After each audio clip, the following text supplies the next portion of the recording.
ఉదయం నిద్ర లేవగానే కళ్ళు తెరవగానే ఉరుకులు పరుగులు కాదండి. ఎక్కడికెక్కడికో వెళ్ళిపోవాలి, ఏవో ప్లానింగ్స్, స్కూల్ పిల్లల్ని పంపించాలి, ఇవి కాదు. ఉదయం లేవగానే నీ కళ్ళు తెరుచుకున్నాయంటే, ఊపిరి నువ్వు తీసుకోగలుగుతున్నావంటే, ఆరోగ్యంతో నువ్వు ఉన్నావంటే, నీ పడక మీద నుంచి నువ్వు కాలు కింద పెట్టావంటే ఏం గుర్తుకు రావాలి నీకు?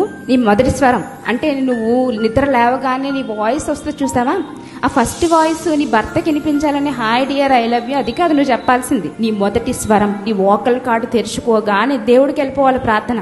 ఒక ఫుడ్ తల్లి ప్రేమతో పిల్లలకి ఆహారం సిద్ధపరిచినట్టు, ఒక భార్య ప్రేమతో ఆహారాన్ని భర్తకు సిద్ధం చేసి పెట్టినట్టుగా ప్రతి భక్తి జీవితంలో కూడా ఉదయం నిద్ర లేగానే ఆ వోకల్ కార్డు దేవుని కోసం సమర్పించుకోవాలి, దేవుడికి సిద్ధంగా ఉంచాలి. ఆయన్ని మనం నమ్మితేనండి, ఆయన మీద మనం ఆధారపడితే ఇంకా టోటల్ మన లైఫ్ అంతా చూసుకోక్కర్లేదు. మనం దేనికోసం చింతించక్కర్లేదు, దేనికోసం విచారించక్కర్లేదు. మొదట నీవు నా నీతిని రాజ్యాన్ని వెతికితే నీకేది కావాలంటే నీకు అక్కరగా ఉన్న ప్రతీది ఇచ్చేస్తాడు ఆయన.